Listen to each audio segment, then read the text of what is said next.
I think your fan is like quite disturbing. I think so. Fan noise is not Can bad. can you just check? Yeah.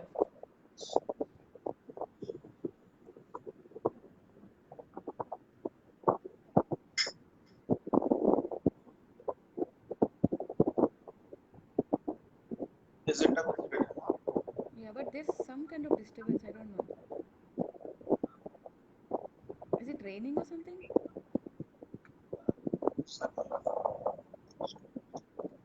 Maybe if you use your earphones.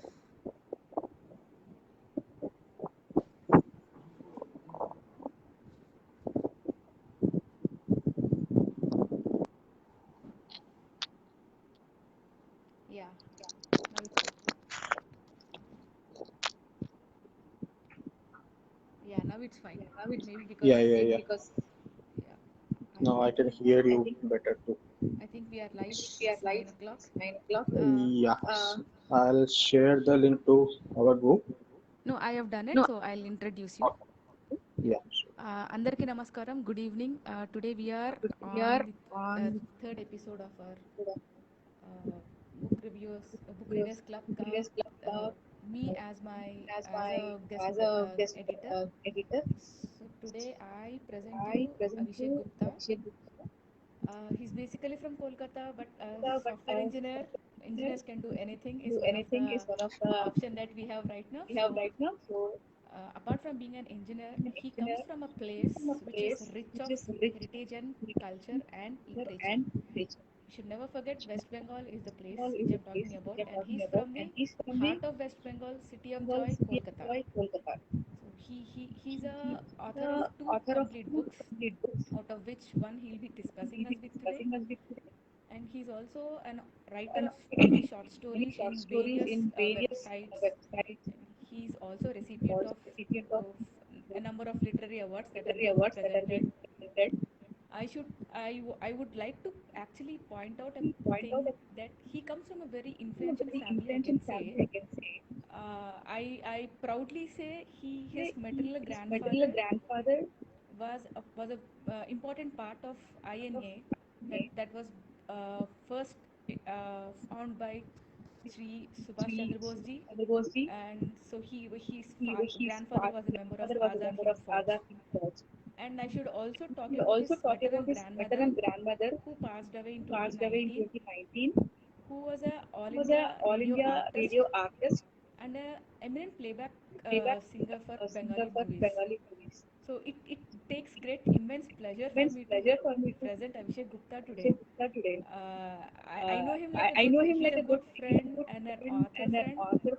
But when I talk about his background, yes, this is quite very interesting and very exciting, inspiring also. So, Abhishek, this is all. Time is all yours, I think. So, thanks for coming in, and thanks Srishal Reddy sir for giving me this opportunity again. So, I present. I mean, I give the dais to you. So please carry on. I'll Yeah. log out from the screen. Thank you. Okay, sure. Thank you, Sapna, and good evening to everyone in the Book Readers Club. Thank you for having me here. Thank you for hosting me. Hello to Mr. Special Reddy sir. Thank you for giving me an opportunity to discuss about me and my books. So yeah, I started writing from a very young age, from the age of 7. Actually, writing was a bit in my family. My grandmother was a poet. My father is a poet too. He is a published author. He has a published book of poems. So I also started writing poetry as a hobby right from the age of 7. But it was during my college time when I became more serious about writing. And then I started writing in English. When I had started, I wrote more in my mother tongue, which is Bengali. But right from my college days, I started writing short stories in English, and I also read up on a lot of short stories. I read many Indian and foreign authors. And it was around 2016 when I started writing my novel. It was partly autobiographical, like Sapna said. Both my grandparents, both from my father's side and my mother's side, both were freedom fighters. Like my maternal grandfather, he was part of the Azad Hind Fauj, Indian National Army, and my paternal grandfather, he was also a freedom fighter. He was involved in a group called Bengal Volunteers, which was led by Major Satya Gupta, and he was also involved in some famous cases like the Dhaka train robbery cases and so on. So I drew inspiration from all of this, and I started writing my first novel. And after the first draft was completed, I said, okay, this is good. I have to publish it now. I have to think about doing it professionally. But before publishing a novel, I know it is so hard for someone to publish a novel and get it noticed. I mean, you can publish a book very well, but will people read it? Will it reach the hands of your readers? So for doing that, I thought first I should create a platform for myself. So I gathered all my short stories that I have written from college, and I picked 12 best ones. And I also wrote 3 new stories. And I created a collection of 15 short stories, and that was the first book that I published. And it is right here in my hand. It's called 15 by 1 Story Avenue. So why such a name? Because 15 by 1 is 15 stories by one author. That's me. And I have seen this book like this book is like an address. This book is this is a house, and the address of which is 15 by 1 Story Avenue. And this is a house of stories. So you see this book as a house of stories. You go into each room in the house, you will hear a different story. So you go through the pages, you will find all kinds of stories. There are romance, there are science fiction, there is a thriller. So this was my first book, and yeah, a lot of people have liked it. It became Amazon #1 in bestseller in short stories, right? 2-3 days after it was published, and till date, people read it, and I get feedback from lots of people. And I mean, I'm very fond of the kind of discussion that goes on in this page. I follow this page a lot, and I like the objective with which it has been created. It discusses literature among Telugu speaking people, and not just of books of Telugu language, but of English too. And I do have a lot of readers among Telugu people and people from Andhra and Telangana. So I work in Hyderabad. I am in Hyderabad for the last a little above 3 years now. And I have had made friends, and some of my colleagues also read my stories. And 2 of my short stories have actually been translated in Telugu. One was translated by Mr. Somashankar Kolluri, who is a very famous author, and another was translated by another very eminent author, Mr. Murali Krishna. And you can find both these stories in sanchika.com. I will also put the link in the comment box if you want to read the Telugu translation of my stories. You can go to that link. And now let me talk a little bit about 15 by 1 Story Avenue, which was my first published book, incidentally, which I already told you. So the first story in this book, it's a fun tale. It's a campus romance, and it's called Our Unique Love Story.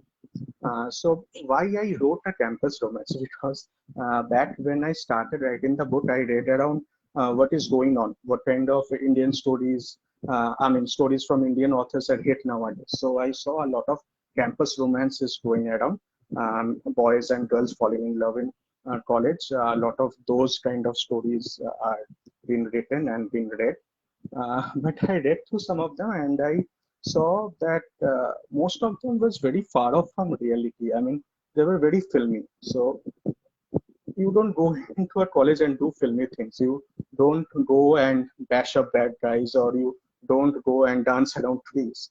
So yes, you have a lot of fun in college. You meet good people. You make great friendships.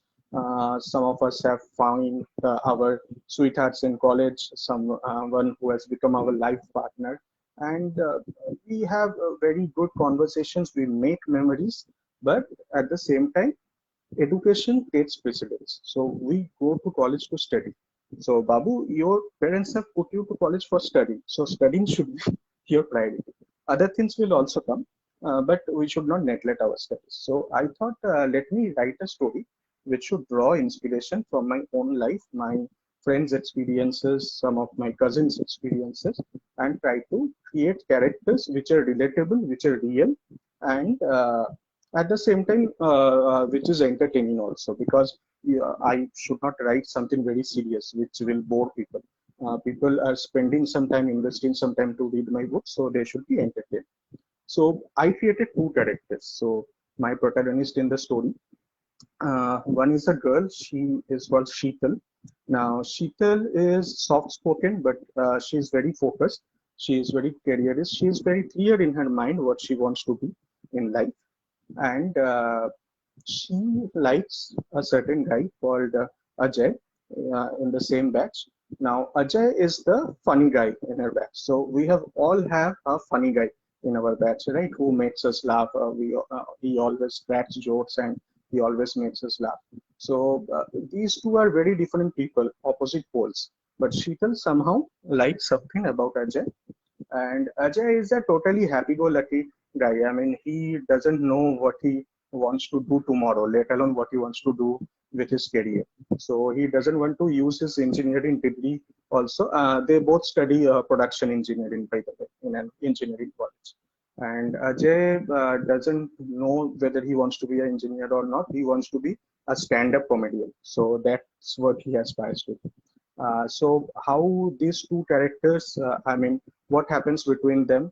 And they have some friends like Prashant, who is a another very interesting character, and he has a father who is a miser, and he is an overprotective father. He goes through his books, he goes through his CDs, and tries to control his son.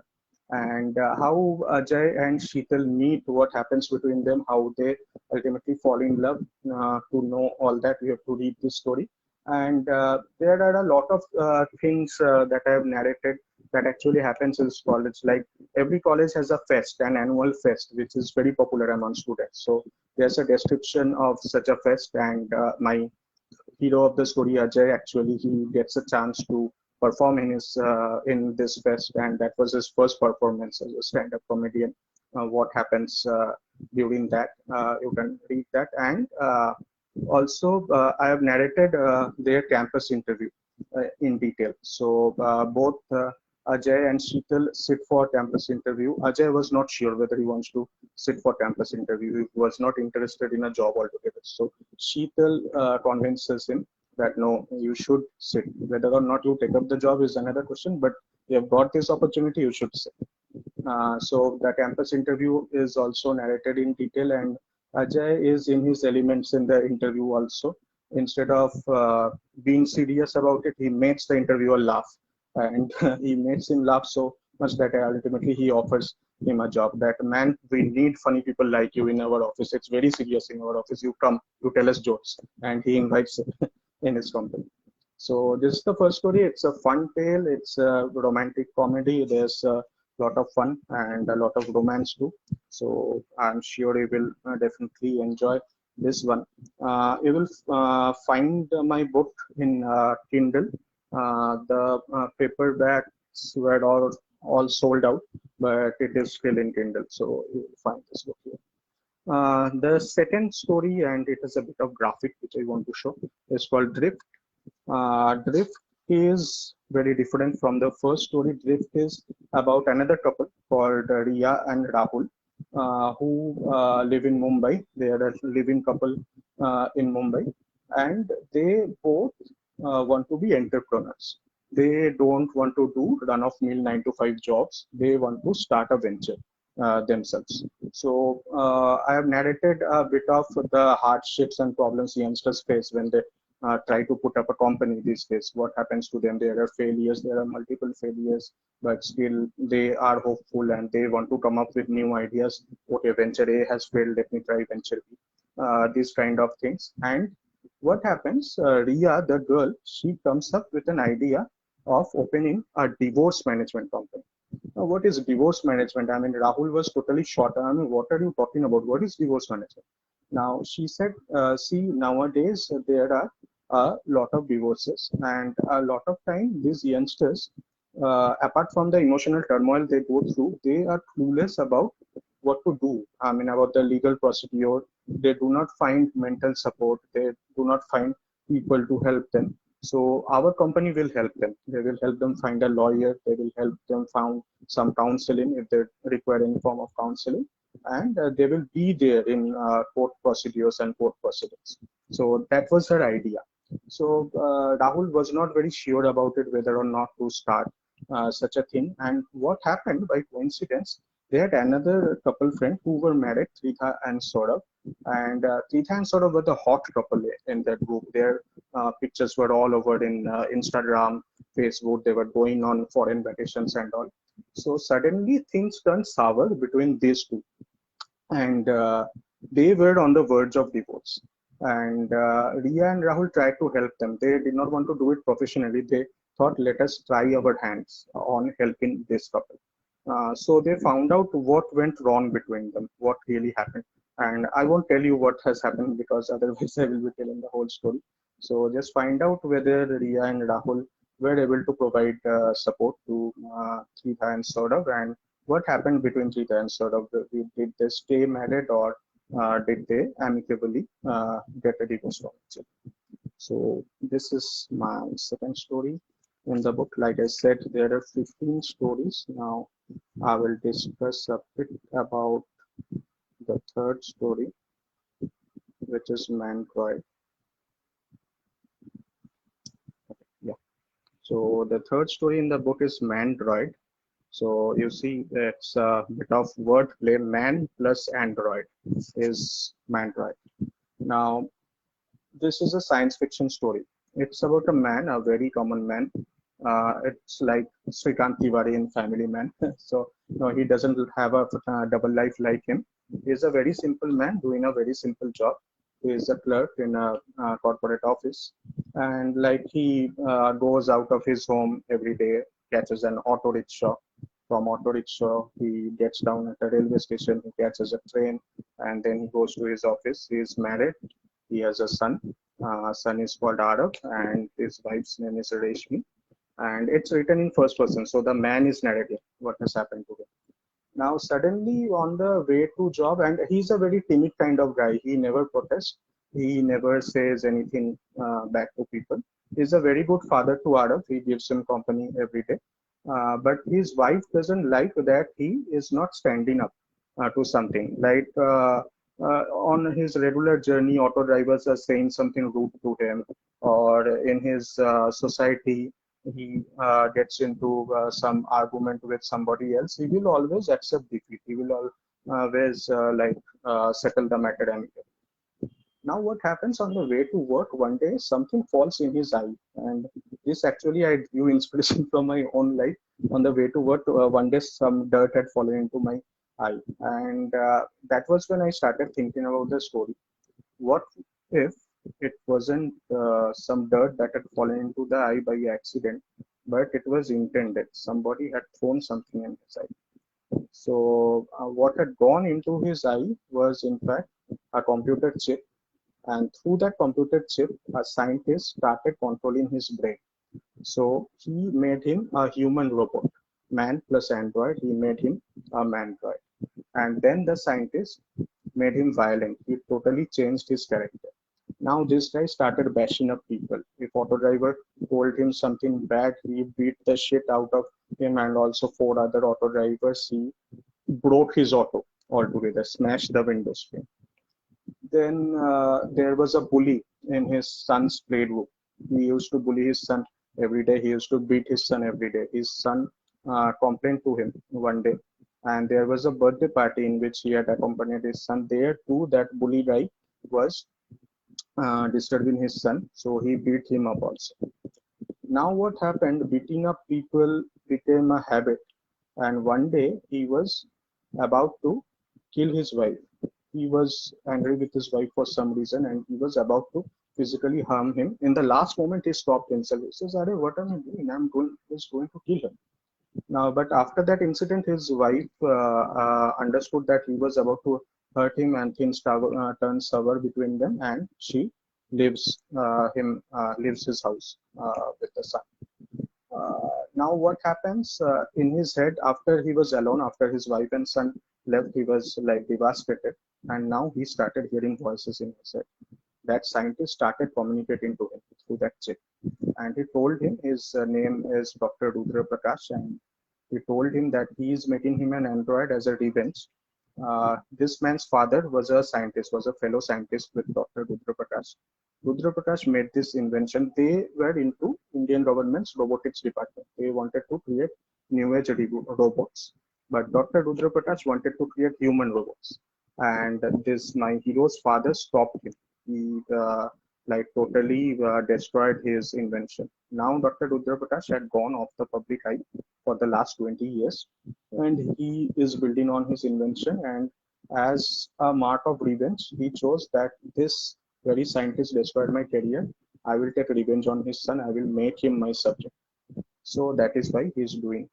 So he understands that he is part of, a conspiracy, but he is not able to stop his anger. Every time he gets angry, he is making us ruckus. He is making a scene. He is beating up people on the road. Now, what happens one day, again, he, enters into an argument like this, and uh, that's when he hears another voice in his head. Rudra Prakash is constantly telling him, kill, kill, kill, kill, kill. But he suddenly hears another voice in his head, and he realizes it's his dead father trying to communicate with him. Now, I've kept it open-ended. Either it's his own conscience or he's actually hearing his dead father's voice. And his father will tell him that the power lies within you. What you want to be in life, you have to take that decision. You have the power, you have the self-control to control it. Either you become a murderer, either you become a good person. You control your emotions and become a good person. So that is how he slowly tries to overcome his emotions. He tries to get a grip on his anger. And now, when it comes to discussing anger management, everyone remembers Arjun Reddy. So yeah, like that movie too, this man slowly tries to control his temper. And in the last, what happens? Whether he was able to get the chip out of his eye, did Rudra Prakash win? Or did the man win? And what happened to his wife and son? Was his family again joined? Was he again united with his family? You have to read this book to find out. Okay, so I have got a question from Mr. Arunji. He asks, how do you deal with ideas if you get them while traveling or working? Now, it happens a lot of time, Mr. Arun. So I get a lot of ideas when I'm in stress, actually. I mean, deadline is approaching, my manager and my boss is giving me work under work, and there I have fatak got a story idea, and I don't know what to do about it. So what I do these days is I scribble the main idea of the story in 2 3 lines, whatever I have in some notepad or even in the sticky notes in office. And later on, when I have free time, I try to write the story. I actually get a lot of ideas during my sleep also. I mean, when I wake up, I have suddenly got an idea in my dreams, and then I actually don't remember it. I remember only 30% of what I saw in my dreams, and then I try to make a story out of it. So it really happens a lot of time. When I'm in stress, then I'm the most creative. When like there is no work in my office and I'm sitting idle in my idle when no idea is coming. So that was Mandroid. Thank you for listening so intently. The next story. Okay. So the next story is The Burning Torch of Truth, and it's a murder mystery. It's about investigating journalist who will solve a murder mystery. And if time permits, I want to read out this story for my fellow members of Book Readers Club. So I will just skip this story for now. I don't know if I can read the whole of it, but at least I will try. Okay, so the next story in the book is another science fiction tale. It's called Vinashak. Vinashak, or the Destroyer, is a supercomputer created by the government of India. This is a supercomputer which counters virus attacks. I mean, not the flu virus around us, computer viruses. So, yeah. So Vinashak is a story about this supercomputer and how it intercepts viruses which are about to attack Indian government websites, and how it sends back a crawler virus to the hacker's computer and destroys the hacker's computer.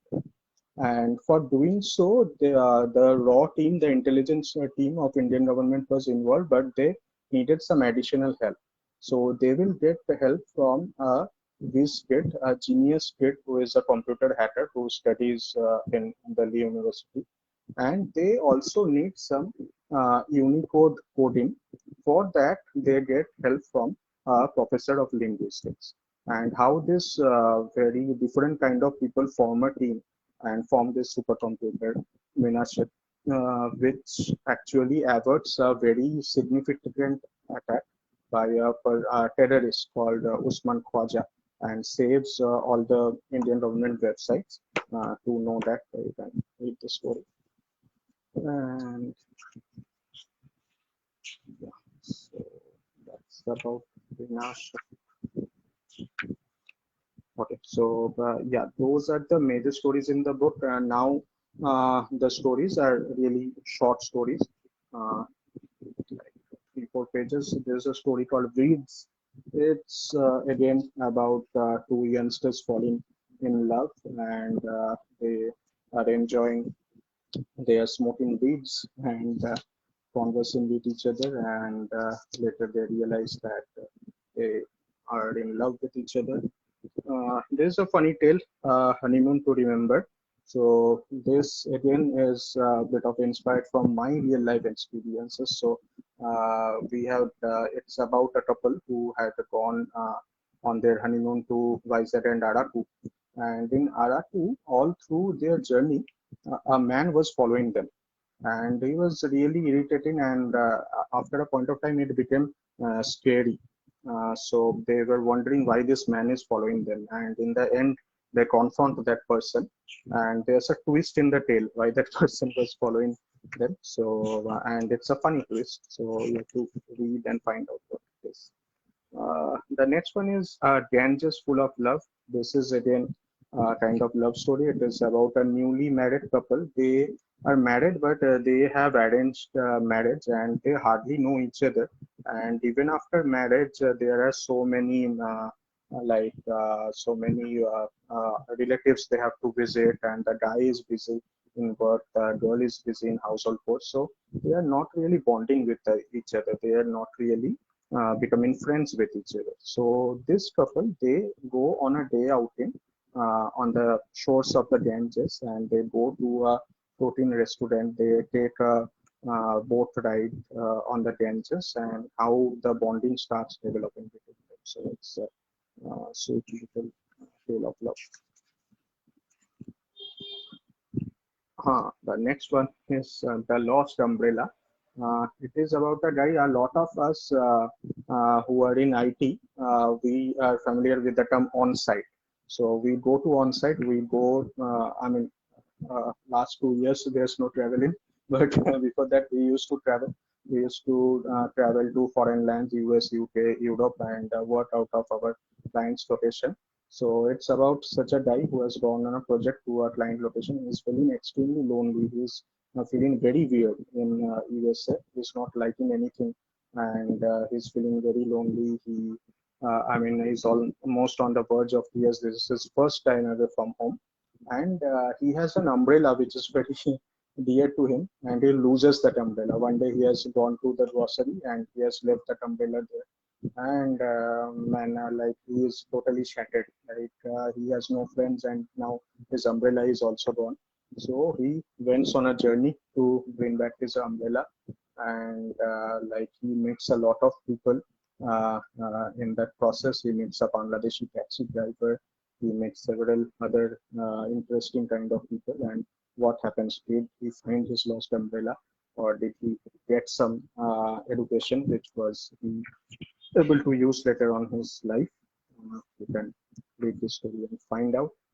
And the next story is a very different story. This is actually very different from the kind of things I write. I mainly write about common people, tales on relationships and how people, I mean, I try to give a message or some education through those tales. But this is a post-apocalyptic story I had written. It's called Total Eclipse.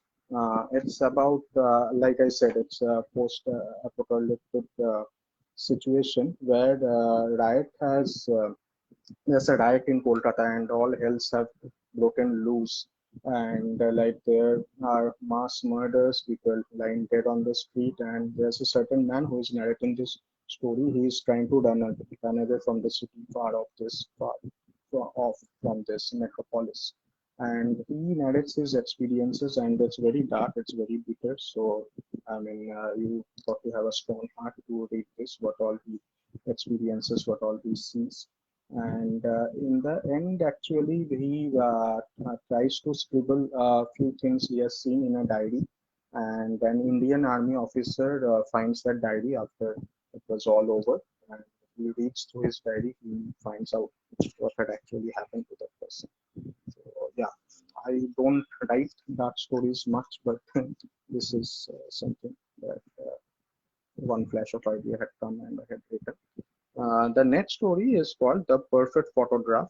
So it's again about a young person who has got his first DSLR camera and he wants to be a professional photographer. And he went out on the road. He wants to test his DSLR camera.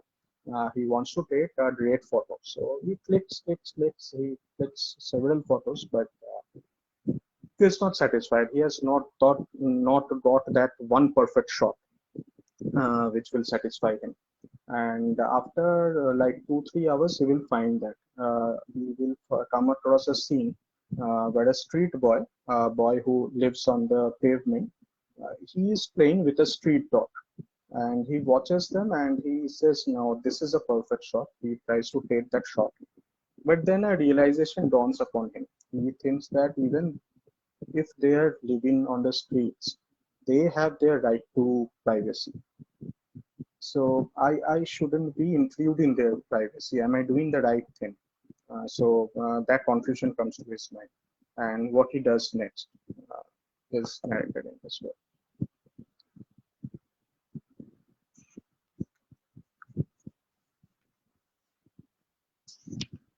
Yeah. So I will take another question. Then from Mr. Arunji, what kind of measures you take if the subject has technical points in making them easy to read? So yes, sir, I do a lot of research. I said in my first story, my protagonists they study in production engineering, and I haven't studied production engineering. So I got a book.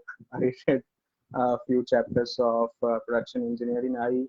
Since I was explaining a campus interview, so I actually went to the net and typed some production engineering campus interview questions. I saw that kind of common questions and answers to it, and there are actually real questions. There are actually real chapters being taught in classroom in my story to make the subject believable. In my novel, Visions of a Summer Past, there are two tracks, one about 1940s India, one about today's India. So for 1940s India too, I did a lot of research, how people of that time dressed, how they conversed, and what kind of transport they used. So all this I tend to do a lot of research. I read books, I read on the internet, and try to find the real information. I don't write everything from imagination. I try to keep it real as possible. So yeah, thank you. That's a great question. Thank you, sir. And yeah, so the next one is special to me. That Stupid But for Love. So this story, this is actually my first book. I wrote this story and I immediately published it on Kindle Direct Publishing one day. That Stupid But for Love. It's a story about a boy who is in a band, in a music band, and he's a very popular band guy. He's very famous in college circuits and all, and he's a bit of lady killer. He's a bit of Romeo, so he gets into a lot of relationships, casual things, and then he dumps that girl, and he is, I mean, very happy living life this way. Yeah. Sapna, I will come back to your question. I will just talk about the story and then answer your question. So, his name is Ronnie. It's been a while. Yeah, Ronnie. So now Ronnie, one day after one of his gigs, a very old lady who is old enough to be his grandmother, he approaches him and he confronts him about his lifestyle. And then Ronnie finds out a shocking truth uh, from this woman. And then a realization dawns upon him and how his lifestyle, how he sees life completely changes after this one incident. So you have to read this book to know. So Sapna has asked that how do you develop your characters once you get a rough sketch of the storyline? So a lot of times what happens, I think about characters. So I think about that, okay, I will write about a college guy, or I will write about a common man working in an office, or I will write about something larger than life, an Indian army officer or a spy. And then I start weaving a story around them. And what you have said in this particular scenario, I get story ideas, I get a rough sketch of storyline. Then firstly, I try to put myself into that storyline, how I would emote in that particular situation, what I will do, or what my very close friends or maybe someone from my family would have done. I try to find out these and make some scribblings around them. And then, say, if it's a spy or if it's an Indian army officer, I do a lot of research. I watch movies. I read books about how these people actually behave in life, and I try to infuse those character traits into them and make it as believable as possible. I recently wrote a Bengali story about a serial killer, and he's a very notorious serial killer. He has he's a supari killer. He kills people on contract. So I tried to get into the mind of such killers. So I read a lot of police files. I read, I mean, real Kolkata police files. I read a lot of books which were written, detective books which were written about these kind of characters, and tried to create that character and make it more believable how these people talk, what these people are actually thinking, and are they very happy when they finally make the kill, or do they become unhappy after killing someone? Do they repent, or are they satisfied? Okay, work done, chalo, ab biryani kha lete. So what goes through their mind? So those things, criminal psychology, I have to study a lot to create this type. So yeah, we are almost at the end of the book. Time is 9:57. I will quickly talk about some other short tales in the book. One is Many Silences in My Soul. Many Silences in My Soul is about a professor who is teaching physics in a college, and he is, I mean, the subject he will teach in this particular period is sound. And I will read this so that you will understand. So he says that to understand sound, you have to understand five elements of life, Panchabhuta. What are Panchabhuta? Shiti, Up, Tej, Marut, and Bom. Earth, water, fire, air, and ether. Now you can write about all the four other elements, earth, water, fire, air. But Bom is silence. How do you write about silence? How do you translate silence into words? And he gives two examples. Two times in his life, he has uh, understood the power of silence around him. He has found silence inside his soul. He has found the sound of silence. And he will tell his student that silence is very important for you to understand yourself. And silence will give you a learning, the learning which is the light of knowledge, the eternal light that will enable you to look within your soul. So sometimes in life, just disconnect from everything around you and sit in silence. Try to just meditate or think or just sit casually in silence. So that is the message which the professor will give to his students. Uh, this one is a travelogue. Let's go India Gate. So it's again about a young couple who has gone to Delhi as a tourist and they are visiting India Gate and they meet a lot of people. Some funny incidents happen to him. So it's like fun travelogue kind of story. The last story in the book is Vishwakarma Ferber. This again uh, is one of my real life experiences. Vishwakarma Puja happened in one of my offices. So, you know, Vishwakarma Puja is quite big in Kolkata. Many garages, many workshops, many offices celebrate it. I think my school also does Vishwakarma Puja. I've been there once. So, but this particular Vishwakarma Puja was different because I saw that they had made a khichdi board and they were distributing it to children, I mean, poor children who stayed around the neighborhood. And that neighborhood was a ACZ, so it was a bit far off from the city. And I really liked what they were doing, the organizers of the puja, that they were not just having a puja, but they were also trying to do something about the society. So I thought I would write about it. So yeah, thanks for being patient during to all my stories. We have 20 minutes, and thanks to everyone who is watching. Shankar Bhargava, Hiroshi Mustafi, Ivan Guha, Mr. Roshman, Seychelles Reddy Sir, GKD, Krishna Bhatia. Thank you all, and all others who are watching. I can read only these names in the comment box. There's a question, I believe. Question.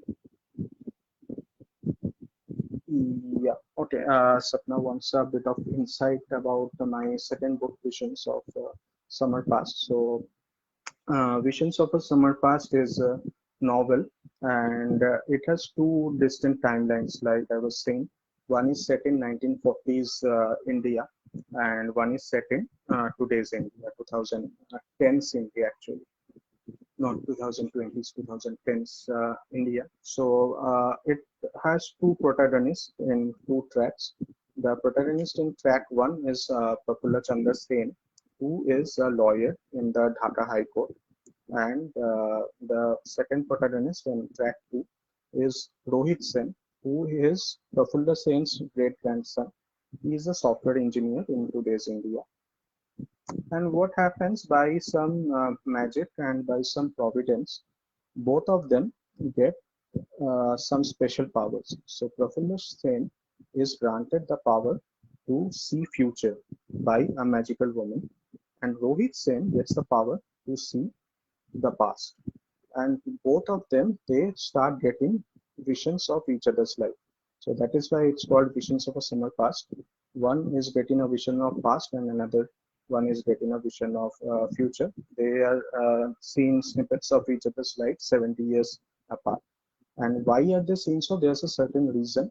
Prafulla Sen has some conflicts in his life. Rohit Sen also has some conflicts in his life. And those conflicts will be resolved through these visions. And sorry, excuse me. And I have to talk about the two women, two main female characters in the story. Prafulla Sen is granted this power by a magical woman called Asmani Devi. Now, Asmani Devi belonged to a group of Vika. What are Vika? So, Vika is the female form of wizard. Vika is a group of magical women, and this particular group of magical women is called the Order of the Moon. Now, in every century, there is one such woman who is born with special power. He can make, I mean, she can grant people have visions of the past or future. She can grant people the power of flying and other things. So, in every century, there's one such woman born, and they have a silver orb. Who that orb they can connect with each other because from the past or future. And Rohit Sen he comes across another magical woman called Celeste, who whom he meets in USA, and she grants him this power to see the past. And how these two tracks are connected, how is Celeste connected to Asmani, why she gave this particular power to Rohit Sen. To know it all, you have to read the book. Visions of a Summer Past, you will find the book in Amazon. And yeah, if you like magic realism, it's a magic realism fantasy genre book. So if you like reading this kind of stories, please. Thank you. So we have 15 minutes. I will try to read one story from this book, 15 by 1 Story Avenue. Yeah, Mr. Arunji has another job. How do I divide time between writing and my job? It's really very tough, and it's getting increasingly tougher as I'm doing more experience in my workplace. So I really find very little time, and I try to create chapter outline of my stories, or a story outline. If it's a short story, I try to create character sketches, and whenever I find time, I try to write little.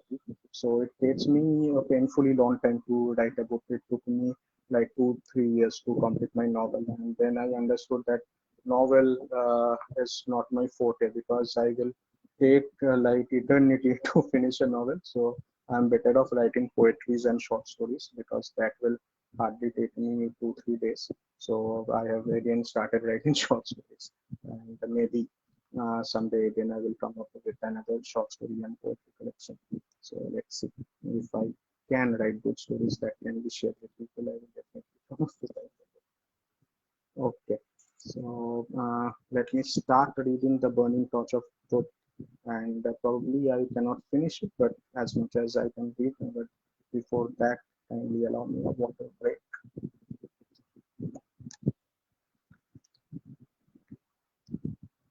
Hmm, Thank you. So let me begin. The story is called The Burning Torch of Truth. Arjun and Kalpana were married for 10 years. They have an almost perfect life. Arjun is the chief editor of a leading daily newspaper, while Kalpana is a homemaker. They love each other and enjoy each other's company. However, Kalpana remains permanently sad due to their childlessness. And whenever Arjun gets too busy with his office and hectic schedule, she really feels lonely at home. Arjun's newspaper is called Mashal. Mashal means the burning torch. This daily has completed 10 glorious years, and it has also ranked the leading national newspaper for 3 years in a row. In Arjun's office, there are two promising young journalists. One is a newcomer young girl called Meghna, who wrote fresh and interesting stories about lifestyle and entertainment.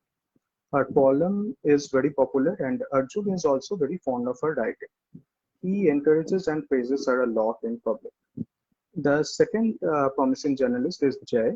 He is an investigative journalist. He writes on hardcore political news, and he has gained popularity over the years by covering stories on political scams. The newspaper owners arranged a grand party for Mashal's 10th year anniversary. The popularity of this daily was soaring each day, and circulation was at its peak. Arjun reached the party venue with Kalpana. Everyone congratulated him for his success as chief editor. They really were having a great time among good friends, good food, and drinks. Now, suddenly there was a buzz in the party. Hey, here comes Meghna. Now everyone looked around, and Meghna entered the scene. She was looking stunning in pink Langa choli, and Arjun went ahead and gave Meghna a warm hug. They immediately started chatting, and they became quite oblivious of the world around them. Now, Kalpana looked at them from a distance, and she found it a bit odd. She had earlier seen Arjun making frequent calls to Meghna, and sometimes late into the night.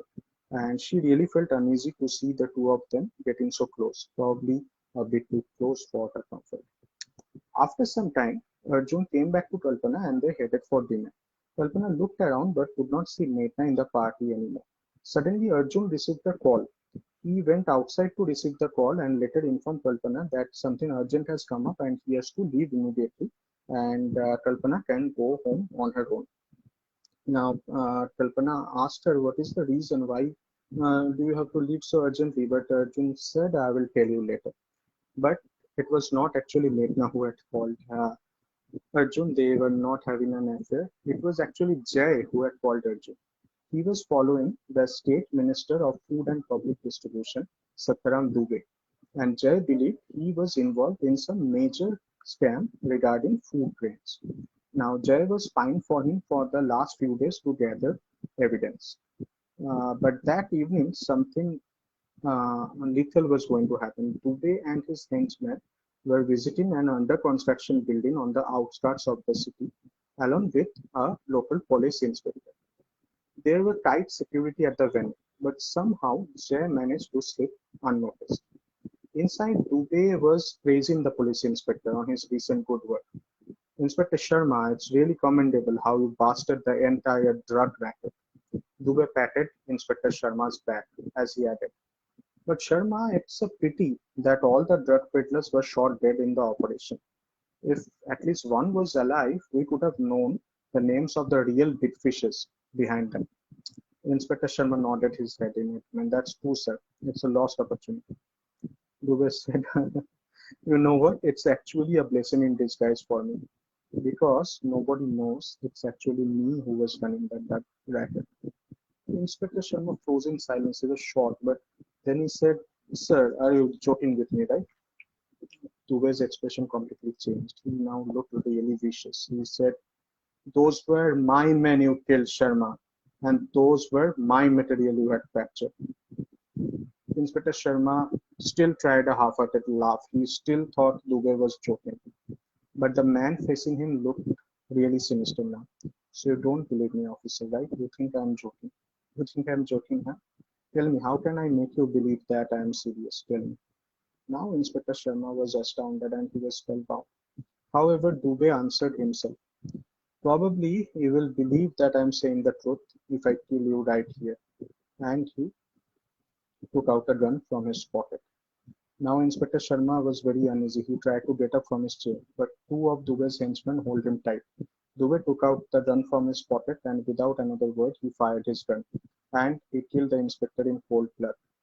Unknown to them, Jay was shooting the entire murder in his mobile phone. He was nervous and scared and he was sweating all over. He captured the murder and immediately he tried to run away from the scene. But once he stumbled across a tin can and made noise. This alerted the guards and everybody started chasing him. It was dark and so they could not catch him easily. And Jay ran for his life. He jumped from the second story of the building and injured himself. He limped but still he kept on running and he hid in an alley. When the goons went away, he called Arjun on his phone and pleaded for help. And that is why Arjun had to urgently leave the party and come for his rescue. So we have 10 more minutes. I will read for 5 more minutes and then we will bring back Sapna to the call. And then we will draw this to a conclusion.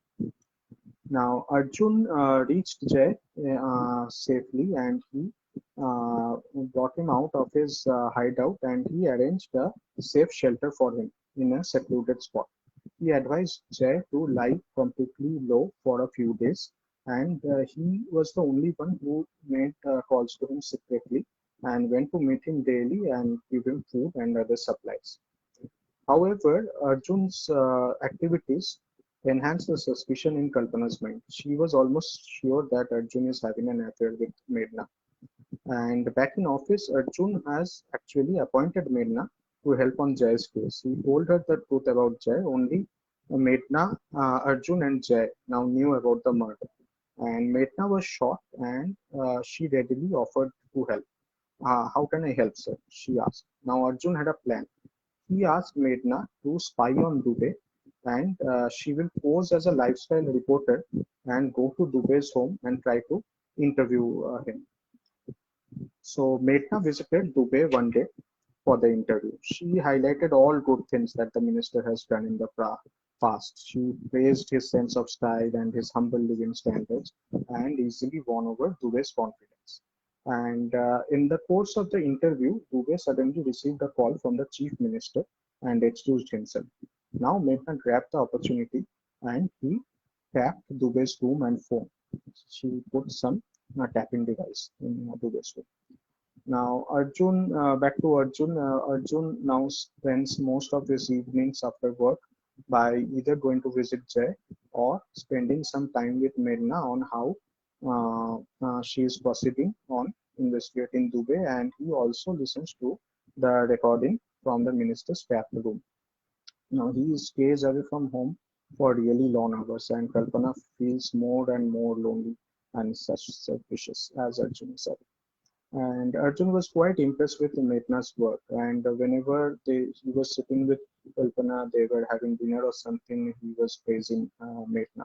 And Kalpana now spent most of her days watching some odd movies on TV and spending sitting on her balcony most of the time and looking at the road ahead. And she tried visiting shopping malls to kill her time, but then it was not really fun being alone. She remembered the happier days in the past when Arjun and she enjoyed shopping together and followed up with a movie and dinner date. But where were those moments now? Where was Arjun? At least if they had a child, Kalpana would have had some business and she would have been happy. Tears flow down Kalpana's cheek as she ruminates and cries alone, standing on the balcony. Okay, I think I will stop here. It's 9:55. I will quickly add that Sapna. Then we will chat about my book.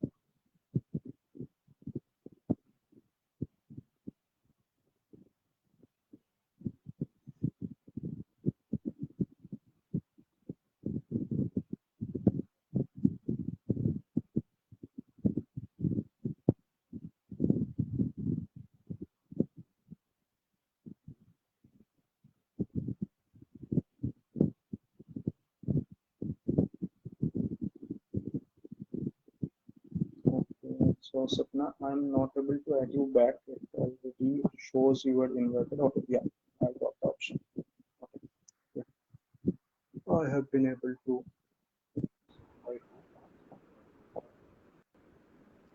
Hi there again. Hi. Hi Abhishek. Thanks for explaining in so much in detail. It was very nice. And Yeah, I really remember the Vizag story. That was the first story I read when I got the book.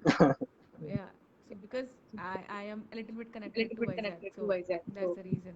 right. And thanks for bringing so many elements that relate to Hyderabad, Telugu people.